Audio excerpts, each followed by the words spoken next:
پھر جب ان کے یہاں بچہ پیدا ہوا تو کہنے لگی کہ پروردگار میرے تو لڑکی ہوئی ہے، جبکہ اللہ خوب جانتا تھا جو ان کے یہاں ولادت ہوئی تھی، اور نہ ہوتا لڑکا مانند اس لڑکی کے۔ اور کہنے لگی میں نے اس کا نام مریم رکھا ہے، اور میں اس کو اور اس کی اولاد کو شیطان مردود سے تیری پناہ میں دیتی ہوں۔ تو اس کے پروردگار نے اس کو پسندیدگی کے ساتھ قبول فرمایا اور اسے اچھی طرح پرورش کیا، اور زکریا کو اس کا کفیل بنایا۔ زکریا جب کبھی عبادت گاہ میں اس کے پاس جاتے تو اس کے پاس کھانا پاتے۔ یہ کیفیت دیکھ کر ایک دن مریم سے پوچھنے لگے کہ مریم یہ کھانا تمہارے پاس کہاں سے آتا ہے؟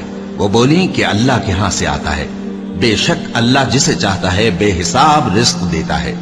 اس وقت زکریا نے اپنے پروردگار کو پکارا، عرض کی کہ پروردگار مجھے اپنی طرف سے اولاد صالح عطا فرما، تو بے شک دعا سننے والا ہے۔ چنانچہ وہ ابھی عبادت گاہ میں کھڑے نماز ہی پڑھ رہے تھے کہ فرشتوں نے آواز دی کہ زکریا اللہ تمہیں یحییٰ کی بشارت دیتا ہے، جو کلمۃ اللہ یعنی عیسیٰ کی تصدیق کریں گے اور سردار ہوں گے اور عورتوں سے رغبت نہ رکھنے والے اور ایک پیغمبر یعنی نیکوکاروں میں ہوں گے۔ زکریا نے کہا اے پروردگار میرے ہاں لڑکا کیوں کر پیدا ہوگا کہ میں تو بڈھا ہو گیا ہوں اور میری بیوی بانجھ ہے۔ فرمایا اسی طرح اللہ جو چاہتا ہے کرتا ہے۔